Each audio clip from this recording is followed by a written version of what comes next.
충분히 이루면서 특히 7월 말에 시작되는 이제 20에서 50대의 접종을 일단 충분히 빨리 그리고 많은 분들이 접종을 하게끔 유도하고 그때까지 그러니까 적어도 8월 중순이나 9월 초까지는 돼야지 예방접종이 순조롭게 이루어지면 많은 분들이 접종을 하게 될 거니까 네. 그때까지는 사회적 거리두기 단계를 좀 강화한 상태에서 지내야 되지 않을까 이렇게 예상을 하고 있습니다. 전파력이 센 델타 변이 바이러스에 대한 대비도 좀 잘 돼 있습니까? 일단 이제 국내가 유입 차단과 관련돼서는 많은 노력을 하고 있기는 한데 워낙에 뭐 100% 막을 수는 없잖아요. 네. 그러면서 이제 국내에서 델타 변이가 이제 유행을 하기 시작을 한 것 같고 지역사회 내 그런 대규모 집단 발병도 나타나고 있는데요. 일단 델타 변이라고 하더라도 우리가 유행 상황을 적절하게 조절해서 확진자의 범위들, 특히 신규로 진단된 확진자들을 줄여주게 되면 델타 변이도 그 안에서 같이 통제가 되는 거거든요. 네. 그래서 지금의 유행 상황을 안정화시키는 것 자체가 델타 변이를 이제 그러니까 확산을 저지하는 그런 가장 이제 중요한 전략이라고 생각을 하고 있습니다. 델타 변이라고 더 무서워하고 그럴 필요는 없네요. 그러니까 뭐 전염력이 강하기 때문에 네. 무서워는 할 수는 있지만 어떻든 뭐 전염력이 강하든 말든 간에 대처할 수 있는 방법은 일단은 백신 접종은 충분히 올라가기 전까지는 사회적 거리두기 단계 또는 개인 방역의 수단밖에 없거든요. 그러니까 네. 더 철저히 지켜서 이겨내야 된다 이렇게 생각하시면 될 것 같습니다. 얀센 백신이 델타 변이에 강력한 효능을 발휘한다 이런 뉴스 나왔어요. 네, 일단 그 논문 내용을 좀 확인을 해봤는데요. 일단 기존 변이, 특히 알파 변이 보다 기존 바이러스보다는 살짝 백신 효과가 떨어지기는 하지만 일단은 우리가 걱정했던 남아공 변이인 베타나 감마 변이보다는 백신 효과가 많이 떨어지지 않더라. 그리고 그 정도 지금 떨어지는 수준의 백신 효과라도 충분하게 델타 바이러스 예방이 가능할 것 같다 정도로 지금 이제 실험 논문이 발표가 되긴 했습니다. 네. 휴가철이 시작됩니다. 그런데 사회적 거리두기도 좀 완화한다고 하는데요. 네. 지금 상황 어떻게 보십니까? 어떻게 대처해야 된다고 생각하십니까? 그러니까 일단은 이제 오늘만 보더라도 부산에서 집단 발병돼서 한 40명 넘게 확진자 나왔잖아요. 네. 그러니까 이미 휴가철과 맞물려서 수도권의 유행 상황이 이제 비수도권으로 확산되는 상황이 이미 벌어지고 있는 상황입니다. 그래서 일단은 이제 작년 여름에 우리가 강조했던 부분들이 있었어요. 그러니까 가족 단위의 아주 이제 조촐한 그런 휴가를 즐기시고 주로 내부에서 지내시면서 가족들끼리 보내는 시간을 많이 지내라 이렇게 말씀을 드렸는데 지금도 마찬가지로 가족들이 조촐하게 지내는 그런 작은 그런 휴가들을 지내시는 게 전국 단위의 확산을 막는 그런 중요한 상황이라고 생각을 하고 있습니다. 네.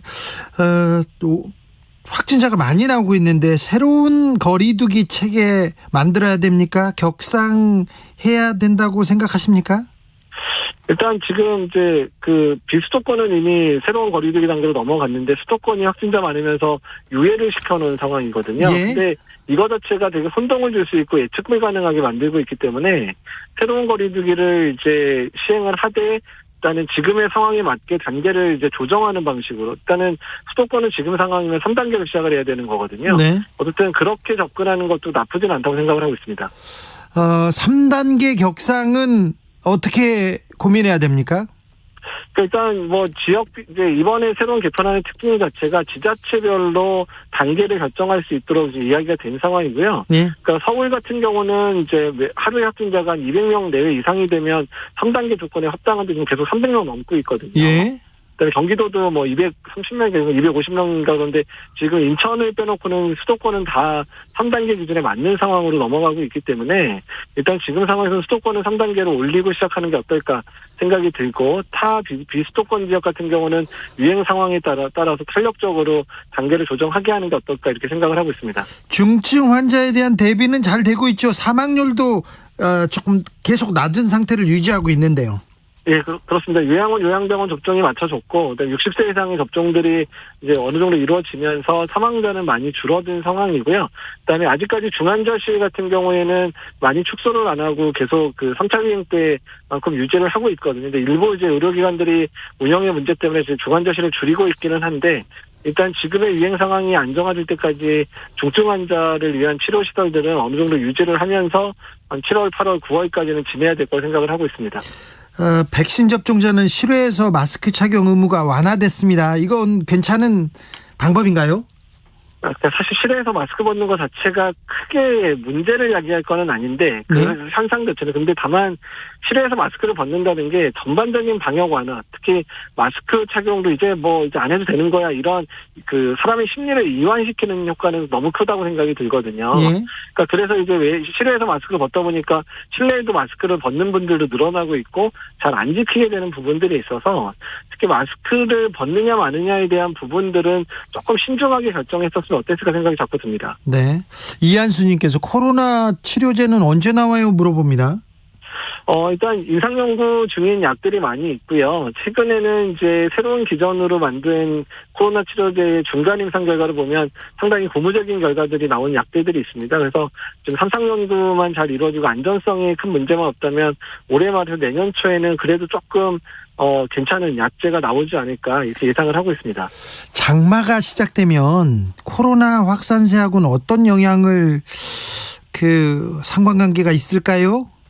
그러니까 작년에 장마가 되게 길었잖아요. 작년에 2달 정도 장마가 길어졌는데 장마 기간이 끝날 무렵에 이제 그 2차 유행이 발생을 사실 했었거든요. 그래서 장마 기간에는 실내 활동이 늘어나니까 겨울과 비슷한 상황이 벌어지는 게 아닌가라고 저희가 생각을 해요. 겨울에 추우니까 실내 활동 많아지면서 확진자가 늘어났었잖아요. 그래서 장마 자체 또는 너무 덥게 돼도 실내 활동이 늘어나니까 확진자를 늘리는데 좀 영향을 줄 수 있을 거라고 생각을 하고 있습니다. 네. 아스트라제네카 백신 접종 권장 연령이 50세 이상으로 조정됐습니다. 네. 어떤 게 고려된 거죠? 일단은 이제 우리나라 내에서 그때 30대에서 2분의 혈전증 발생이 사실 있었잖아요. 그래서 안타깝게도 한 분이 돌아가시기까지 했는데, 그러니까 그래서 연령별로 다시금 이제 평가를 다시 했습니다. 그러니까 연령별로 접종을 하는 게 더 유익한 건지 아니면 혈전증의 위험이 높은지를 분석을 했더니 이번에 이제 그 30대 2명이 이제 그 숫자에 그게 카운트가 되다 보니까 50세 이상에서는 접종을 해도 훨씬 더 유리하지만 50대 미만에서는 위험성이나 그 유익성이 비슷비슷하다 이렇게 돼서 일단 50세 이상으로 결정이 된 것 같습니다. 아무튼 정부가 다 대비하고 있으니까 정부가 맞으라는 대로 가서 맞으면 되죠. 네, 그럼 지정된 백신 맞으시는 게 가장 매번 말씀드리지만 본인이 맞을 수 있는 가장 빠른 백신이 가장 좋은 백신이라고 생각하고 접종을 해주시면 좋을 것 같습니다. 가장 빠른 백신이 빨리 맞는 게 가장 좋은 백신입니까? 네, 그렇게 생각합니다.